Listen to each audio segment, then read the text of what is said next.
Hi everyone, welcome to today's talk at DiGRA India. Today we have with us Asha Chidambaram, who will be giving a talk titled The Dynamics of Malayali Mass Gaming in the Carnivalesque Battlegrounds of PUBG and Free Fire. Asha is an assistant professor in the Department of English, Government College, Nedumangar, Thiruvananthapuram, Kerala. She is also a research scholar at the School of Letters, Mahatma Gandhi University, Kottayam, Kerala. Welcome to today's talk, Asha. Great to have you here. Members of the audience, please post your comments and questions on the chat box, which we shall discuss in a Q&A session after the conclusion of Asha's talk. The links to our social media pages will also be posted on the chat box. So please keep an eye out for those two as you look at the chat box. Over to you now, Asha. Thank you so much. Thank you so much for having me here. Uh, Dr. Mukherjee, actually, it was because of you. You gave me this idea of making this topic a paper while we were having one of those ADA meetings on play. We were discussing the dynamics of play, and then I came up with this thing that my students used to play this PUBG and Free Fire, and mostly in those areas, in the marginal sections of society, a lot of people were playing, a lot of youngsters were coming in and playing Free Fire and PUBG, and then you asked me to do a research on that and present a paper. So actually this paper is not complete, it is still a work in progress, and I'm audacious enough to come here and present this paper solely with the intention of inciting responses from you. And also, I thought, there would be players, who would be playing multiple games, who would be playing mobile games also here. But unfortunately, I see very few players who do that. Anyway, so my paper, or the paper in progress, is titled Dynamics of Malayali Mass Gaming in the Carnivalesque Battlegrounds of PUBG and Free Fire. So as you know, before going into the games as such, this paper actually looks at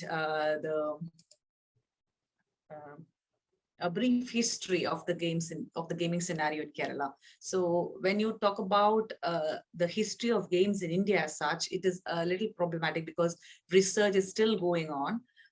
The first, I think, published work is, if I'm not mistaken, Souvik Mukherjee's entry in that MIT compilation, video games around the world. Sir, am I right? Maybe, probably, most probably, yeah. Most probably, yes. And then I've come across Prabhas Tripaঠি's thesis, and of course Maitri Datta's that paper on the bazaars of video game that was published in our group, and that was just put up in our group. So other than that, I think there are very few works directly addressing or taking into account the history of gaming in India. Of course, there might be histories regarding the game development, and as of course, Souvik's Dr. Mukherjee and Senior Sellers paper on video game development in India, cultural and creative industry embracing regional cultural heritage. Of course, that looks at the other side of gaming, right? The game development and the process of making games. But taking into account the players, and how the video gaming actually evolved in India, it is a thing of a huge, larger scope, which I would not attempt.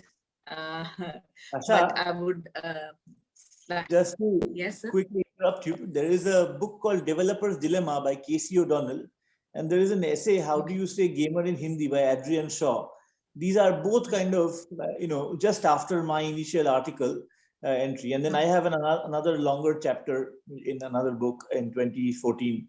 So these are probably the earliest ones. So there is, yeah. There are works still. Okay, I need to go through them.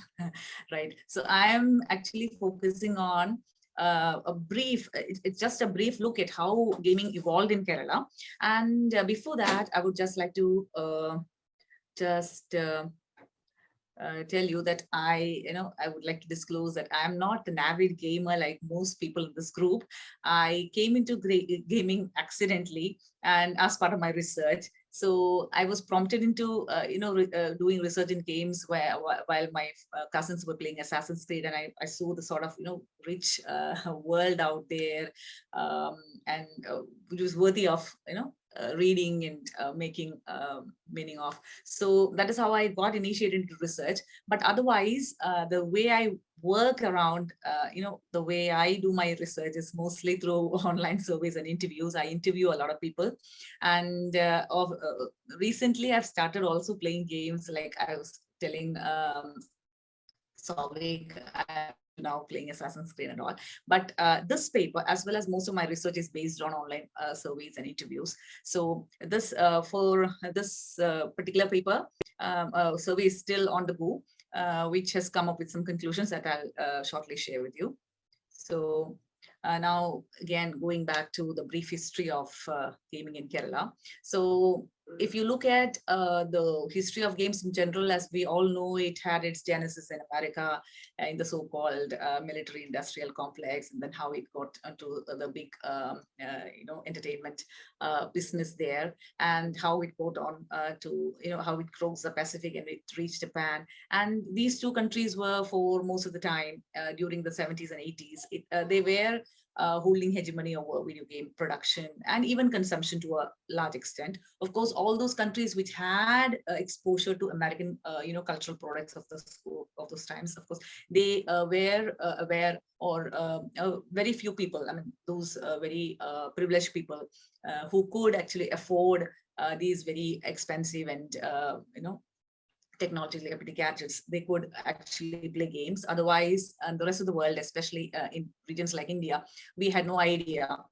Most of the people did not have any idea of video games. So it is mostly, I think, in the 90s. If I, please do feel free to correct me if I'm wrong. Okay, so I think it is mostly in the 90s that, at least in Kerala, we see video games in a big way. And during my school days, we had a computer lab sessions where we were actually encouraged to play Pac-Man and all those Mario games and all. So that was how I got first introduced into video games. And a lot of people my age, from my generation, of course, got introduced that way, I think. And of course, they were the diaspora. We have a Malayali diaspora spread all around the world, and all those people who came back and settled in Kerala, or then who came vacationing, they actually brought these gadgets, these very expensive, but very lively and emotive gadgets into the society. And we got them from our foreign returned cousins or vacationing cousins. And that is how the computer gaming or console gaming got hold in Kerala. And that was actually limited to mostly affluent households, even during the 90s. And then there were these urban centers, which rural device in Kerala, because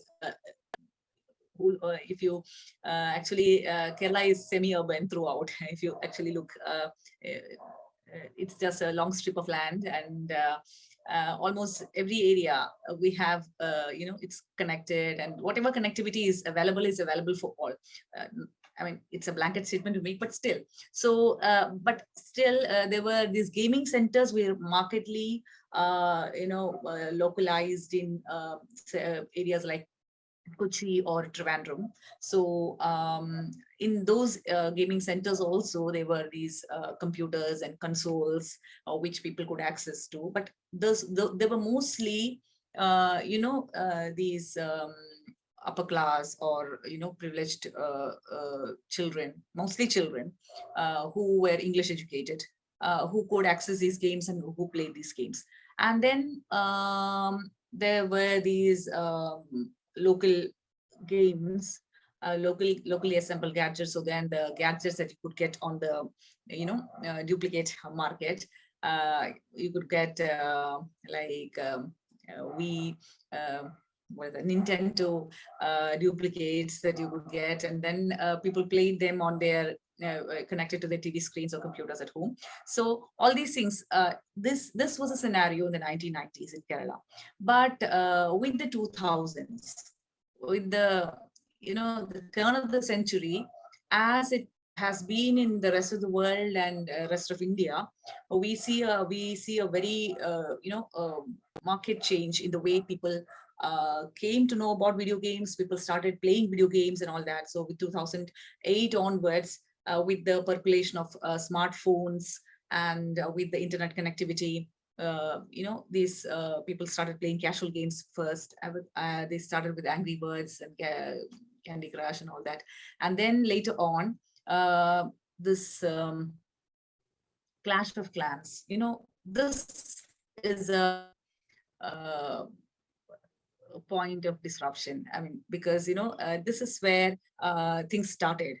Like Chindu is here, one of my students, so he knows. So it started with, I think it started around 2011-12, when people started playing Mini Militia and Clash of Clans in large numbers. So you could see it in schools and colleges. Mostly it was centered around campuses where students, very few of them had smartphones back then, but still, they got initiated into it, into these games through people who brought, one old smartphone into the classroom, and then they showed them all the dynamics of the games, and they went back to the homes and then got their parents gadgets, and then they started playing. So it was a big phenomenon in Kerala. As I would really like to know, because as I told you, this paper is all about eliciting responses. I would like to know how these things evolved in the rest of India as well.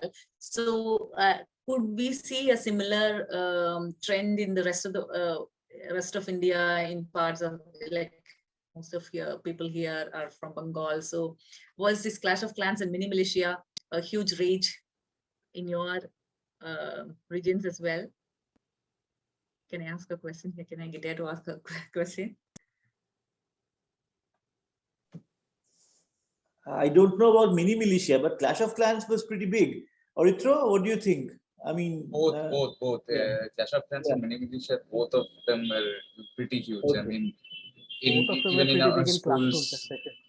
even in my high school, like there was this. We used to have like mini tournaments of Mini Militia. Yeah, Yeah. exactly. So yeah, they not only mini tournaments, actually even college unions now, like they have, we have college unions here, party based, with huge elections and all. And those college unions, they used to conduct interdepartmental competitions, inter-college competitions of Mini Militia and all that. So that is, that is a phase when huge number of youngsters all over Kerala were trained in, in the play, in the gameplay of video games. Like in Clash of Clans, you have these sort of strategy build up and all that stuff, the in-game economies, they got all the training there during that period of time, the early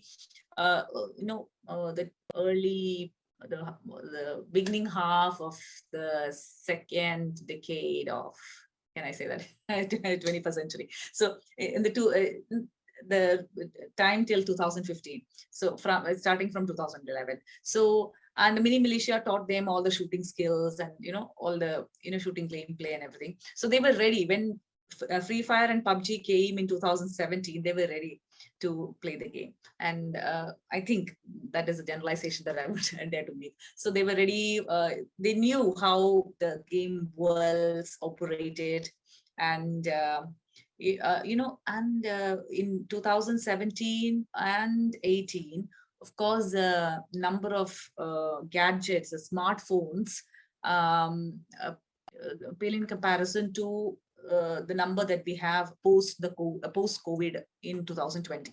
Okay, after 2020 and after the COVID era, we had this online revolution, sort of online revolution in Kerala, online education revolution in Kerala, where every one of the students, down to the most marginalized, were actually encouraged to have a smartphone. And if they could not, there were lots of initiatives from the part of the government, from the part of the local authorities, from part of teachers as well, to see to it that everyone got a smartphone. So in 2000, when we come to 2000, the whole scenario changes. Every one of the students in our classes, especially in college and in colleges and all, everyone, all those people who could not afford even a lot of things, a lot of essential commodities, they had smartphones with them, and a lot of them, because they were all sitting at home and then doing nothing, they got initiated into the gaming world. So, and there we have this sort of video game revolution in Kerala, where everyone knew about Free Fire, everyone knew about PUBG, and PUBG and Free Fire was very much, there for everyone to see in the mediascape and culturescape and whatever. So we even during the Clash of the Clans time, we had bus, okay, let me see. Yeah. Can you see this? There is this, I think this is a phenomenon we can see all over India, right? We have these tourist buses with PUBG logos, Clash of Clans logos, mini militia logos all over. Do you see that in Bengal?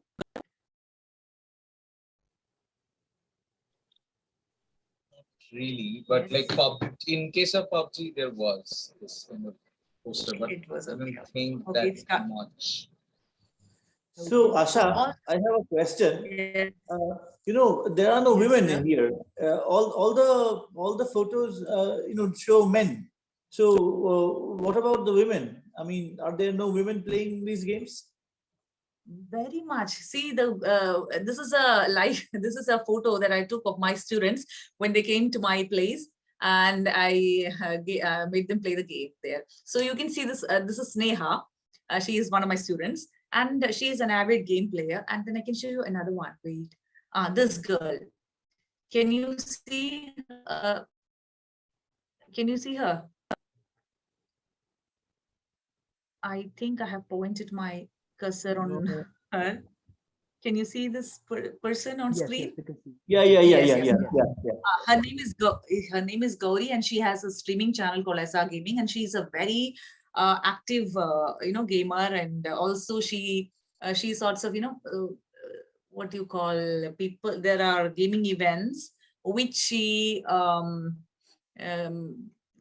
gives commentary on gaming events, and she's a big hit among it's actually a very small group, but still she's a big hit there. And then I would come to that. I would come to this case of Gauri, especially towards the end of the presentation. So there are a lot of gamers, and today I was talking to one of my students again, Sukrita, who was in her second year of graduation, and she has reached she plays Free Fire, and she has reached the level 63, and 63 is supposed to be a very high level in Free Fire, where mostly it is a male players, and especially the boy, in our college 60 and 65 are reached only by males, but then there are girls like Sukrita who breached their levels. So we have a very big community of female gamers as well. But when I was Poonam, you remember in our ADA session, I didn't have this I was not exposed to this fact actually. So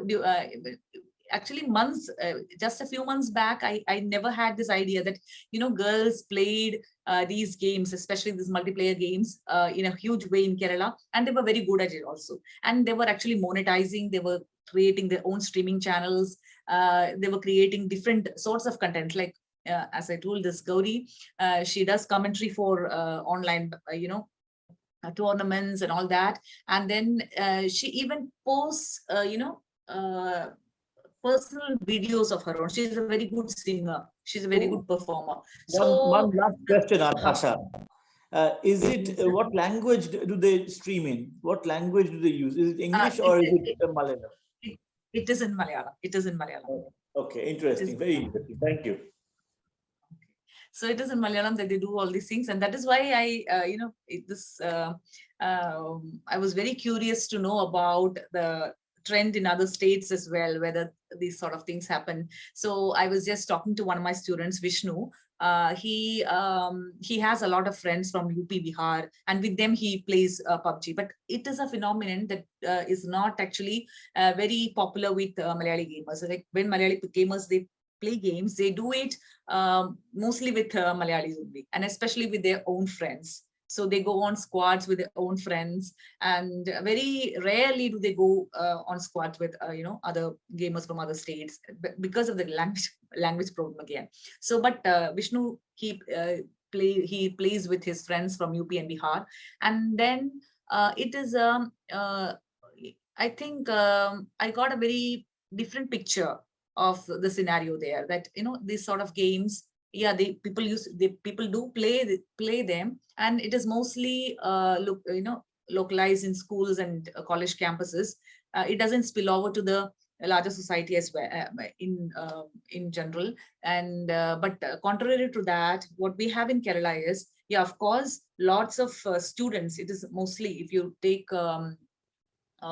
survey, it's mostly students who play them. But there are players, especially of Free Fire and all, there are players who are working and who are daily wage laborers, who are painters, who are drivers. They find time, and they do spend a lot of time playing. They do spend a lot of money into their gaming accounts. They do sale of their accounts. A lot of thing goes on even at the grassroots levels here in Kerala. So that is again another thing that I wanted to know, how it goes on in other states. So okay, fine. That I think you guys, the crowd out here, are mostly very serious, hardcore gamers who are mostly focused on single player games, and very, with a few exceptions of Tanya, this spectrum of gaming is mostly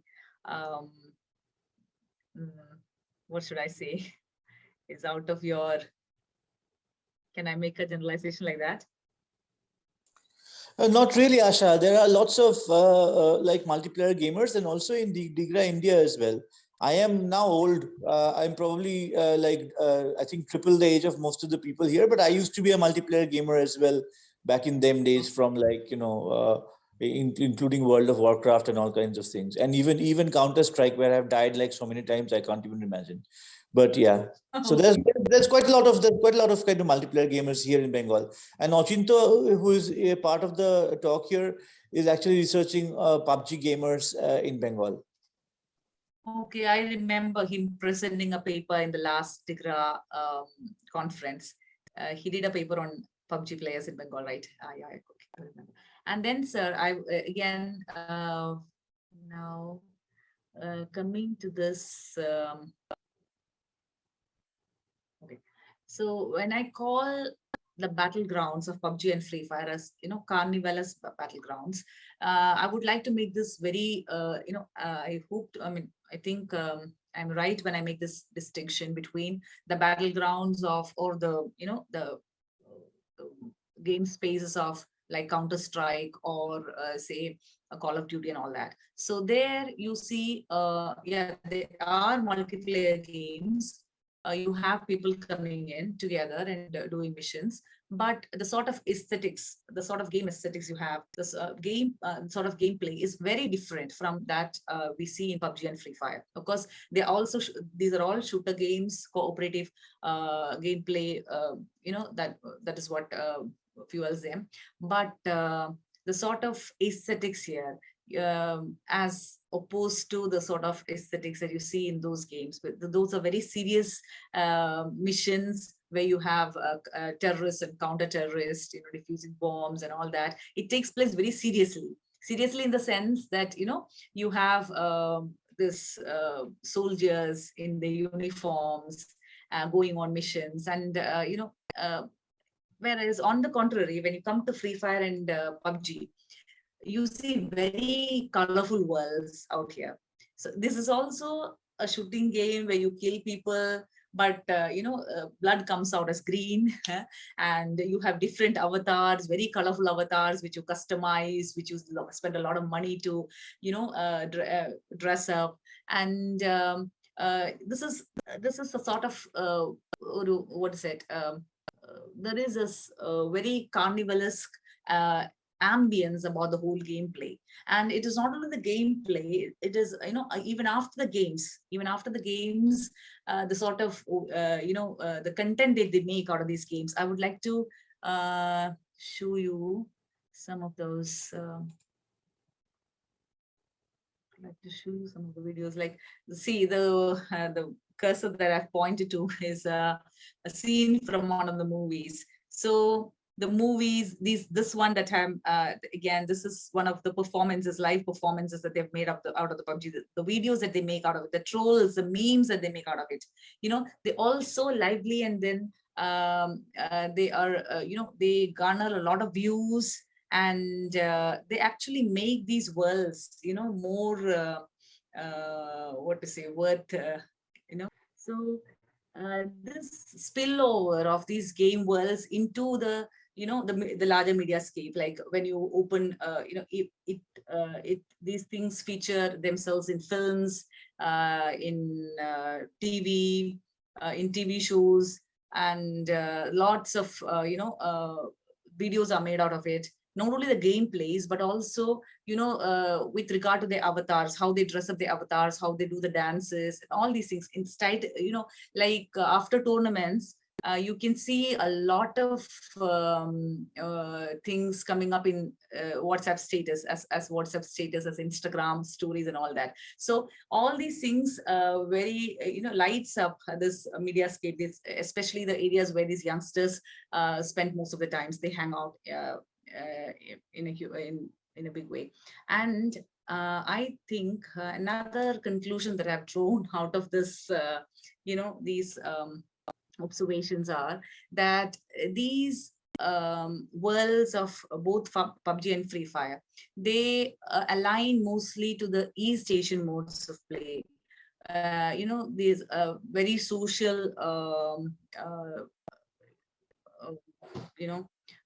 see, as in the South Korean banks, although they don't have banks out here, they do bring their mobiles, and then they form their virtual banks where they shout and they make a lot of noise and they talk over their phones, and direct gameplays, and that actually creates a lot of problem at home also.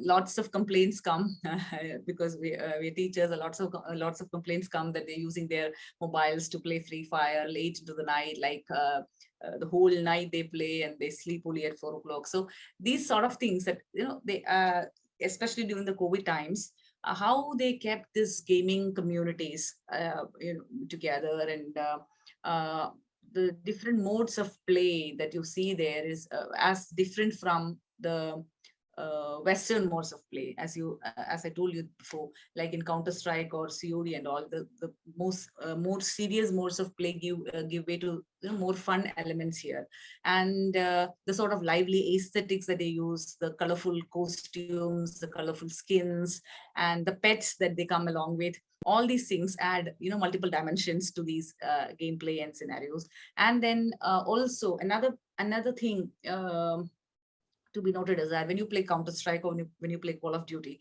there is a visible politics about the games. There are terrorists and counter-terrorists, and then there are these white male protagonists, as Meghna Jayant had actually articulated in her DiGRA talk, talk, that white male protagonist, a hero, or that heroics is actually missing here, because this can be, these avatars are sort of culturally orderless. You can customize them. Of course, they come in different shapes and colors, and all skin hues and everything. So that politics that we can actually visualize in Call of Duty or Counter-Strike and all the most of the Western games, not all of them, most of the Western games, I think that is absent here to a large extent. And even while speaking of battles with maps, as in case of PUBG and all, you have a post war scenario there. It is reminiscent of the post-war Soviet Union, the map of Erangel, but it is completely lost upon the gamers who play these games. They are most of the people that I've spoken to, they have no idea of the places, or they don't even actually think about relating these places to real places on the map. So a lot of things, so you can say it's almost politically mute and culturally orderless. if I can make that sort of a generalization. Yeah. And regarding when I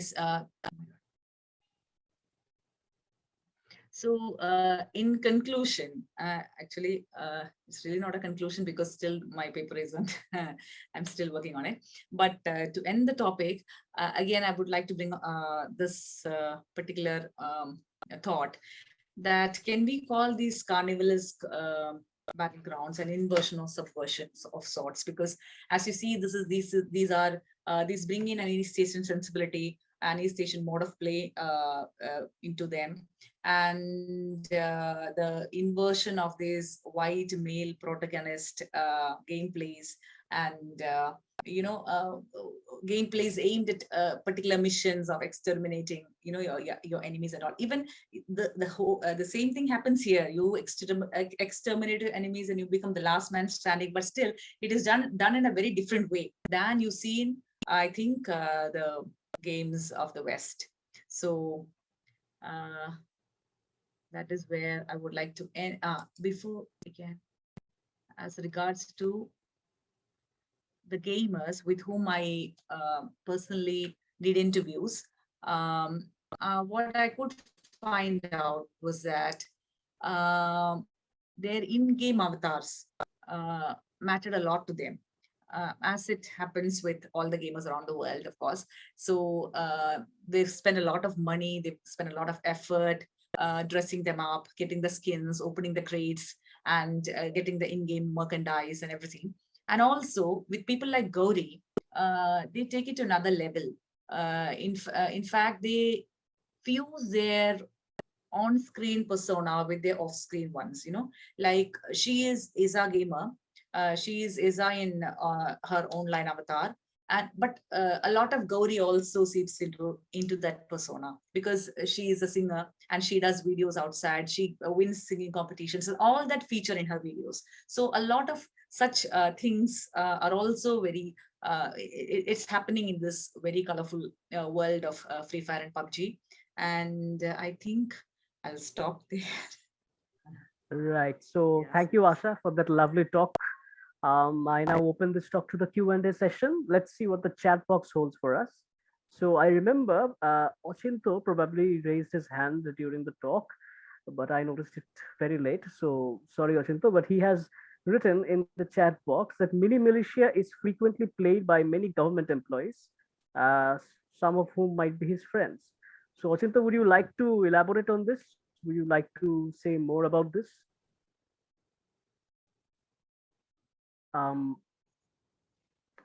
Yes, I have asked you to unmute yourself. So, can you hear me, Shobit?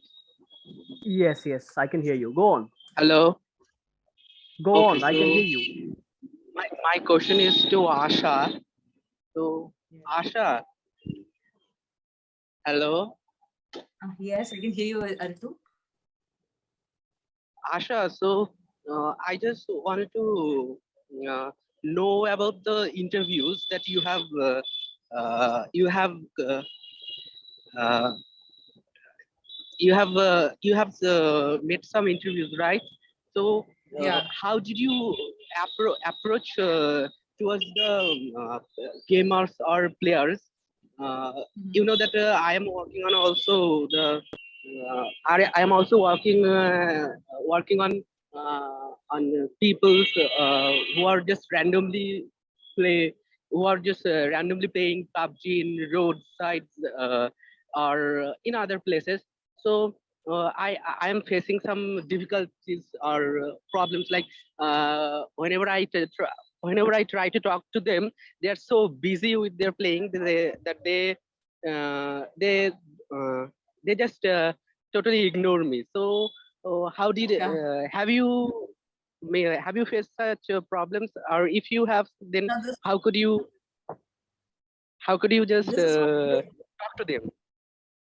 there's one Talk to golden them. rule of How the could interview. Never, yeah. There's one golden rule of interviewing, video game players. Never interrupt them while they're playing. If you interrupt them, interrupt them, they're not going to give you any answer even after the gameplay. Okay, they get so irritated. So wait for them to stop their playing and then trail them and then ask them questions if you want to. But I have got a huge number of students who play games, and then their relatives and their friends who play games. So I think that way, and they're open to me.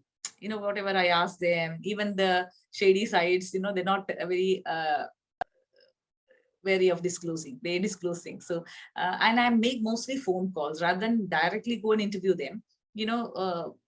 I call them over the phone, and then I talk to them, and then I take the audio recording. So I've got a huge number of audio records, which I've stored as my data, which I, of course, maybe in the future I'll transcribe them also. So that's Chindia, right? So I think that is one of the things that you have to keep in mind, that don't interrupt them while they're playing.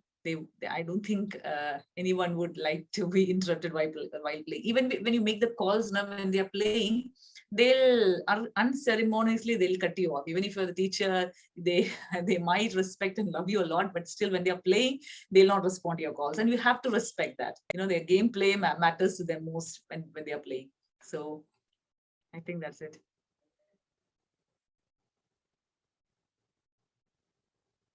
Does that answer your question, Ochinto?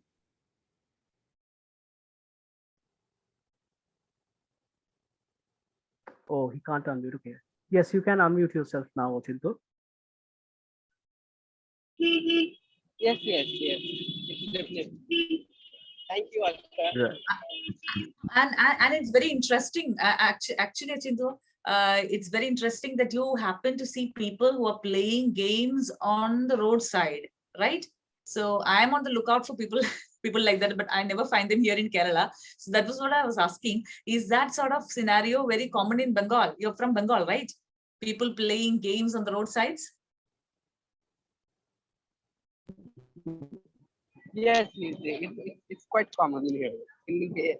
In opposite at least, people are randomly playing everywhere. In the street sides or in the ghats also. They just they're just enjoying the playing. They just enjoy it. That's it. Okay. And are they students or are they grown-ups? And are they employed folk? What sort of people are they? Yeah, all types of people are. I know some people who are government employees, and also there are some college students, school boys. Okay. What I have what people have told me is that there are government employees who play PUBG and Free Fire and all, who can afford, actually they are the people who can afford skins worth 2 lakhs. Recently, skin worth 2 lakh was sold in the PUBG world. People spend that amount of money to buy skins and crates and everything. So yeah, it happens a lot with the government employees also here. And there are also gambling games which are very common, and they come to news also here. Right, then so I'm also opening the session to verbal questions or comments. Does anybody wish to express any comment or ask a question to Asha? You can do so now.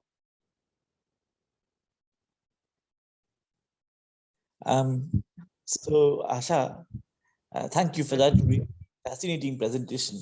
We learned a lot, and I hope that you will build on this, and we will get to hear from you again when you have more observations and more data, and hopefully that these data that you have on your from phone calls, that will get also transcribed and translated, hopefully for us.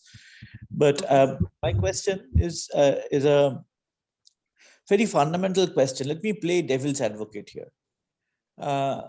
When you say Malayali gamer, are you looking at a specific category called Malayali gamer?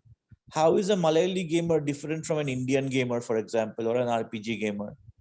And you also have used Iwabuchi's concept of cultural odorlessness, like the Southeast Asian games being culturally odorless and being played in Kerala. But if we are to look at a category called the Malayali gamer, then aren't we giving it a cultural odor as well to the whole idea of gaming, PUBG gaming, Free Fire game? Yes, that is one thing that I missed out in my presentation. The question as to a Malayali gamer. So as you rightly pointed out, this cultural orderlessness actually it came from Japan, right? So, but when it came to the East Asian scenario, the Korean games, you can actually find the definite Koreanness about those games. That is very much there. But when I really brought in this concept of cultural orderlessness into this games of Free Fire and PUBG. It was basically to differentiate the the worlds of the Western games from the sort of this PUBG Free Fire games. So there, the Western games, you can see you can actually find you can locate the cultures and what is that race and everything. But as regards to these games here, you can customize everything about your avatar, and it is like totally it doesn't have any what to say frames of references as such. But as to, again, when you bring the Malayali gamer into the picture, that is the bringing out it is a totally it is not bound to the game world as such. Game world in the sense that these games are not actually Malayali products. They are products of now, as the games are now, they are transnational products. They are manufactured and packaged and in different parts of the world, and they're brought together here, and then you assign particular nationalities, and then they sort of what is that bypass all that. And so of course, yeah, where these are not actually Indian products or Malayali products. But we do assign sort of, when you do the gameplays, when you stream them and you make the commentaries in Malayalam, and when you talk over in Malayalam, and then you make trolls in Malayalam, and this particular, this zest with which you, bring comedy into it. So all these are Malayali traits. So in a very different game, it's a very different cultural product that you get. These are Korean or Chinese or Japanese game artifacts that you have here, but the way you tweak it with your culture. So I think that is where I brought in this. It was actually a question: can we actually identify a Malayali gamer out here in these worlds of in these very very colorful worlds of PUBG and Free Fire? So it was rather a question that, yeah, I need to find an answer to that with the conclusion of my paper. So what emerges from your comment is that a culturally odorless product coming to Kerala and to Malayali culture then gets a cultural odor.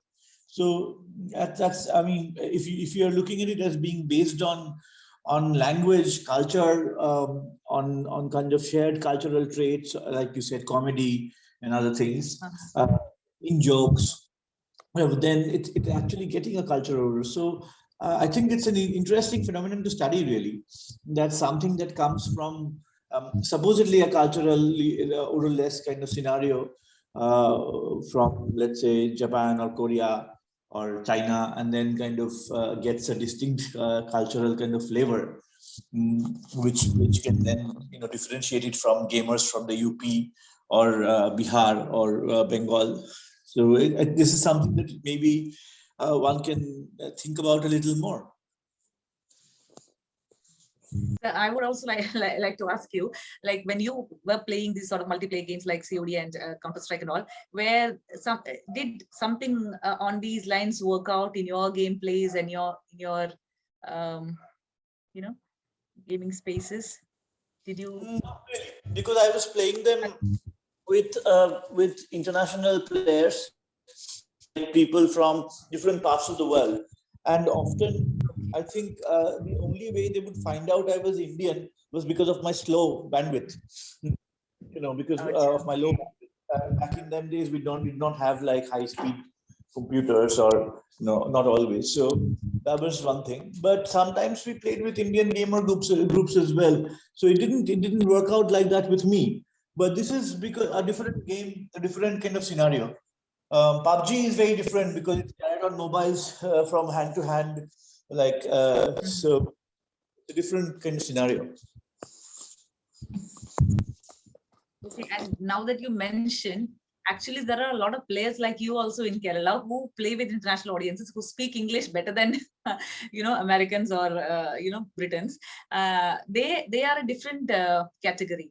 So they belong to a different category, who are they play single play games, and they play mostly the Western games.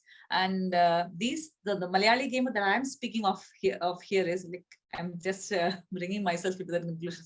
So the Malayali gamer that I'm actually arriving at is these localized Malayalis who are from a different background, who don't speak English, who are vernacular users, and they speak their own language in these game forums, and they create content in their own languages. So that is I think the Malayali gamer that I'm aiming at.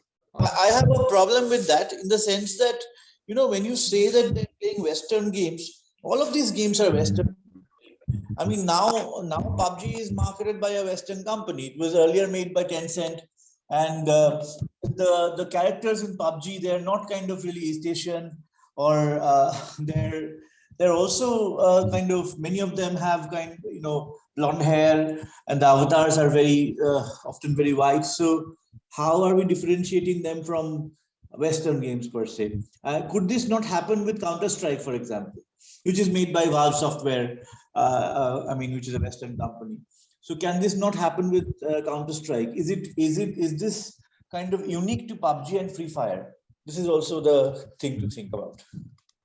Okay, then I need to, yeah, of course, when the player, the logo of PUBG is this man with no face. He has a helmet on his face, and his face is not very clear.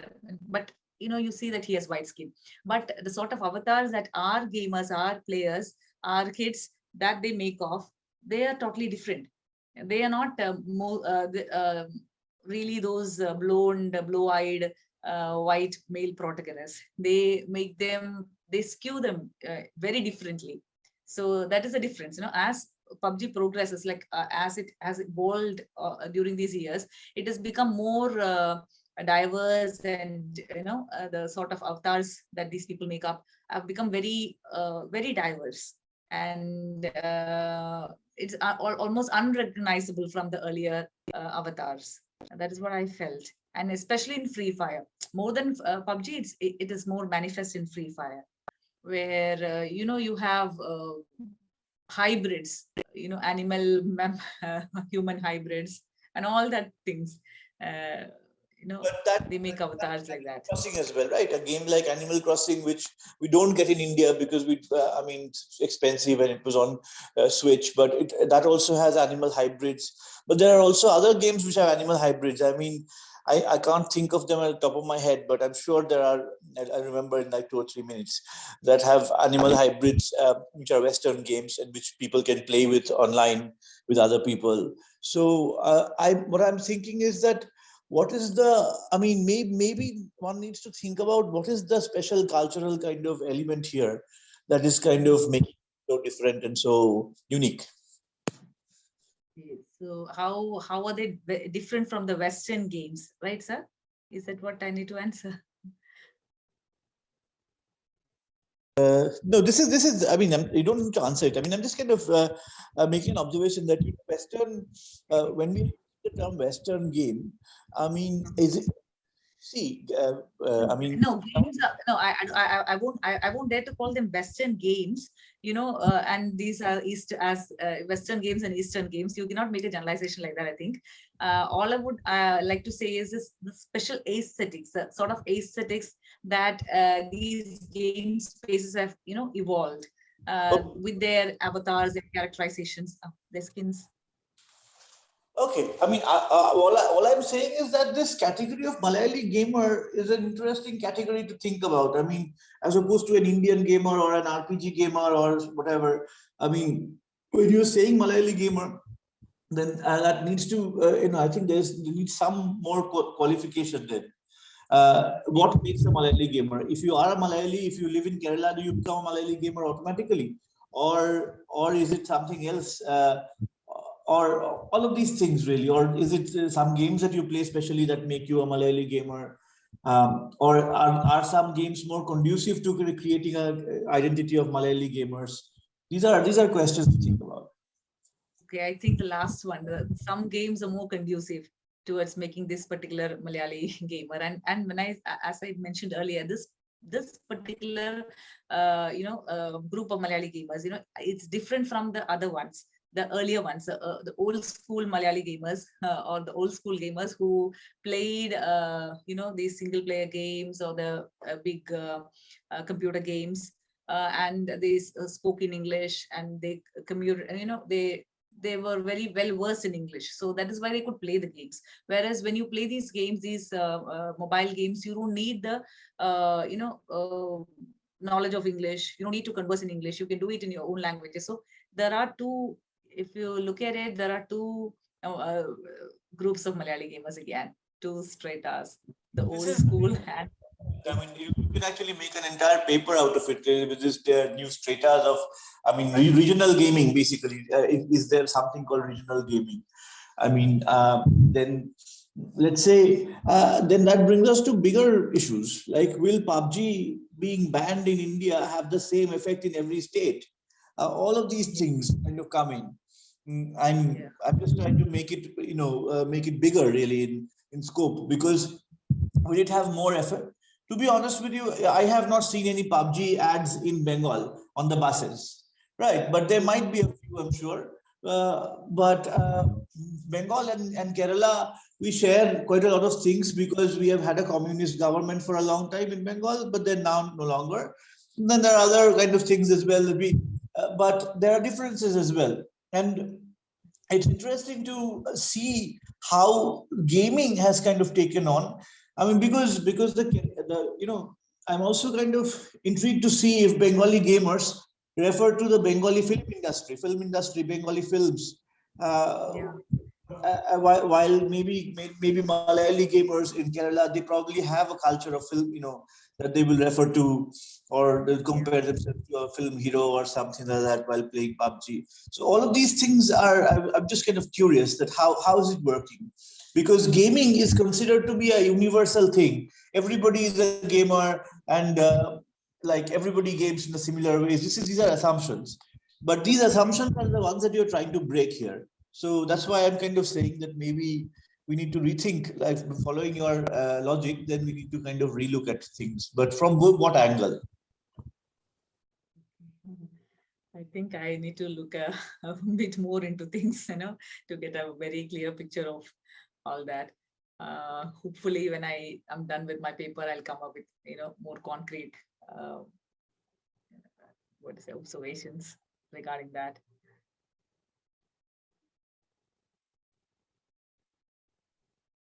Sir?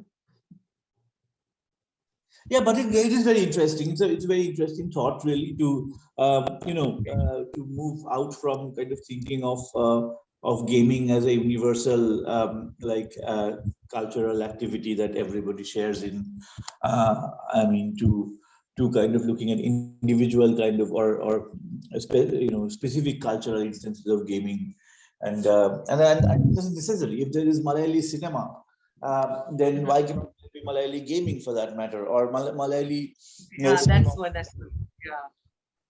And the thing is that we don't have there are a lot of indie game developers in Kerala, as it has been mentioned in your papers as well.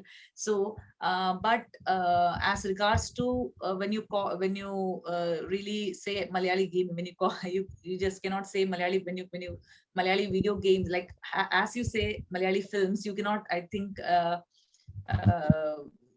talk about Malayali video games, because Malayali video games, a tag cannot be put on like that, because most of the studios are working for big companies. They are out, they get outsourced work and doing all that. Very few, but there are, I think, I need to look up detailed, go in detail into that world. There are actually games which are markedly Malayali games. There was one with coconut climber with the lungi and all.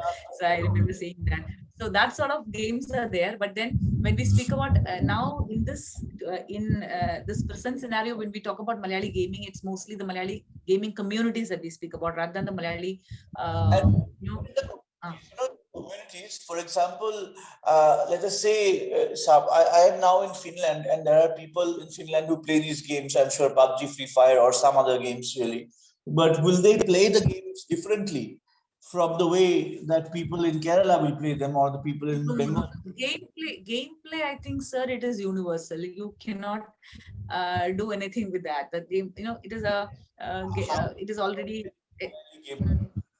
Then what makes the Malayali gamer special if gameplay is universal? Yeah, gameplay, the way they actually team up with only Malayalis when they play, and the sort of the unique way in which they treat the gameplay, the jokes they crack, and the sort of emotions and the particular Malayali spirit they bring into the gameplay. So that those layerings of gameplay, they I think with that you can differentiate the normal general gameplay from the Malayali gameplay. And also the way that these things are actually projected onto the mediascape, as I just mentioned, and as I showed you the videos, the sort of trolls that they make out of it. It is all with the Malayali film dialogues or Malayali film scenes. They infuse them into these videos, and then they make it hilarious. So all those things, I think. Interesting to see if this happens also elsewhere in India, or this is like. That is what I wanted to. That is exactly what I wanted to see, if it is happening in the rest of India as well.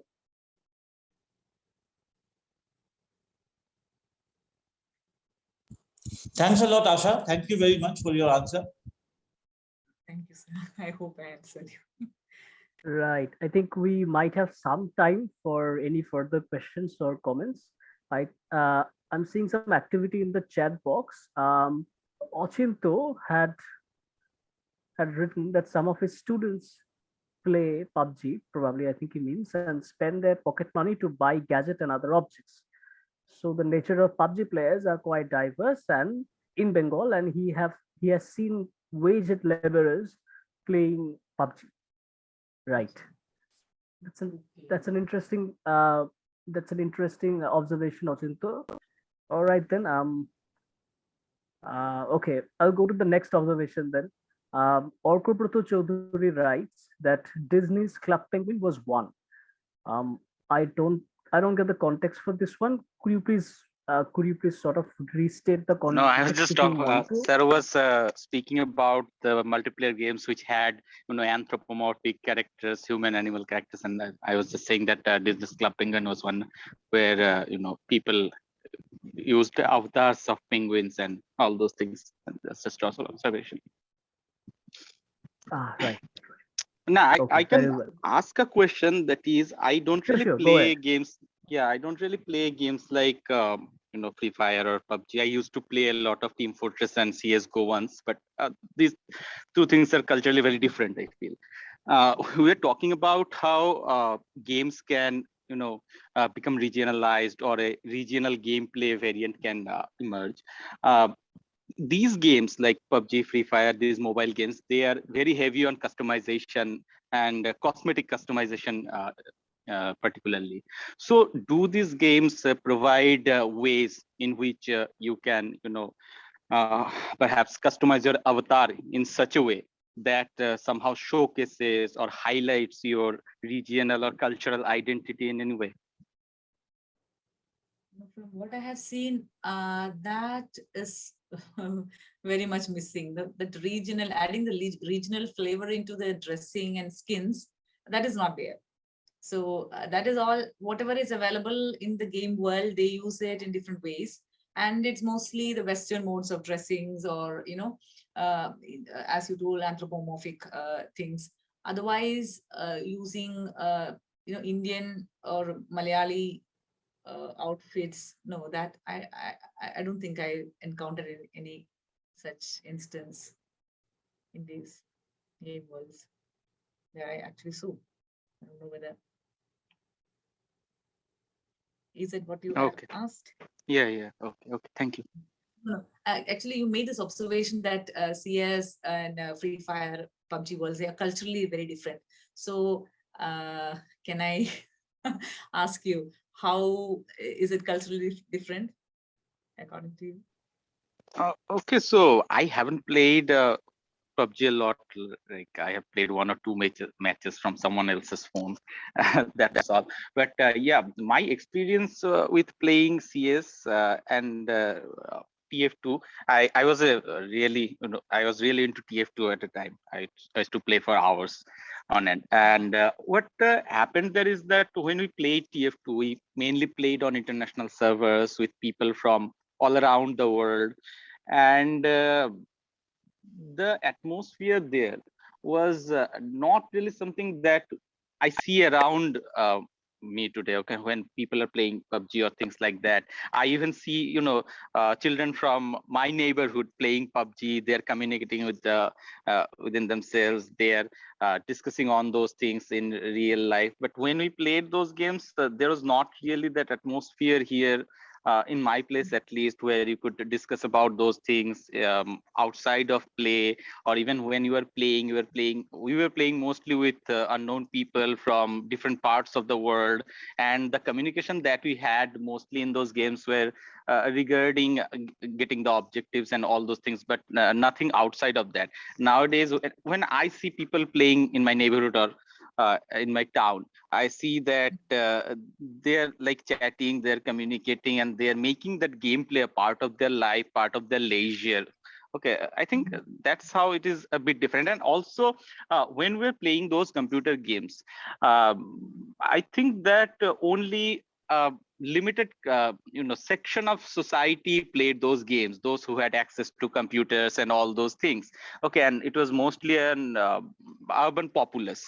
Okay, and nowadays with the rise of mobile gaming, I can notice that even in villages, very rural areas, there are these communities. I notice these people in the evening after their work is done, or maybe school or college is over, they gather around a culvert or a tea shop or whatever, and they're playing all these mobile games. And I used to think that maybe they are mainly into these things because these games are free to play. They're following the freemium models, and maybe all of them are free to play players. But recently I've noticed that even in villages where many people, many players may not have credit cards or debit cards or net banking per se, I have seen that there is these shops which like mobile recharge shops, which actually do the microtransactions for them. Okay, they help them purchase cosmetic items with real money. So yeah, the cultural scene is, I think, very different in the context of these mobile free-to-play games. Regarding the micro transactions, that is another paper to work on, because it's a huge world out there where they, they're very passionate about it. And then, as you mentioned, these people play after work. They gather around the culvert and they play things, and they keep their friendships alive that way. Especially during those COVID times when people were all scattered, a lot of response that came in in my surveys, and they took time to write, those long answers that, I just asked them, what is good about video games? So that is what they told. It kept our friendships alive when we were scattered, and in different parts. It kept us alive. Even if I don't like playing games, that is what one boy responded. He doesn't enjoy playing games very much, but then he played, and he still keeps playing only because his friends play. So it is that, that is their space where they come together and do things. They collaborate against other teams, so that is one beautiful thing that happens in this world.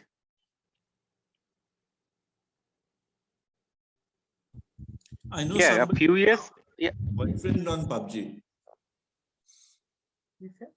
I know somebody who found her boyfriend on PUBG, and she was not a gamer. Yeah, they play for their boy. They keep the relationships intact, with these games. A lot of them I know. And some girls go to play because their boyfriends play, and some boys come because girls play. So all these things happen.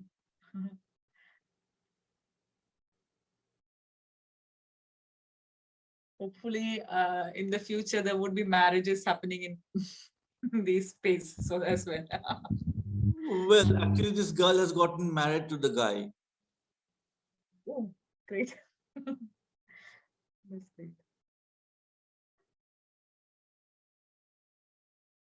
Like, did they have any in-game event to celebrate their marriage or something like that? No, they did not. They did not.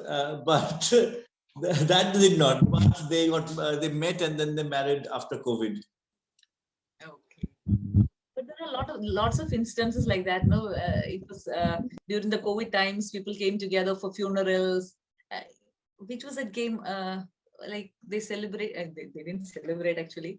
Actually, they marked the funeral for one of their teammates. I think in World of Warcraft they held something like that.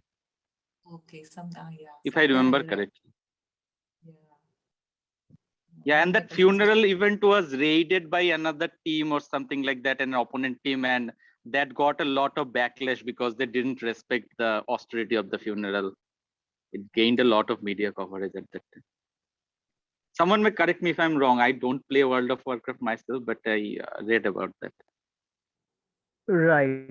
We do have a comment from Auritra Bhattacharya who says also in FFMMO there was such a marriage conducted. Okay, it's just a comment. All right then. Okay.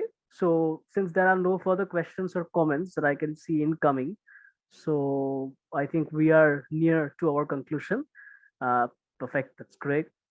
Thank you again, Asha, for the lovely talk, and a big thank you to the audience and those who offered comments, suggestions, and questions. Our social media links have already been posted in the chat box. Stay tuned for more such interesting talks and events. Thank you, everyone, again, and have a very lovely. Bye.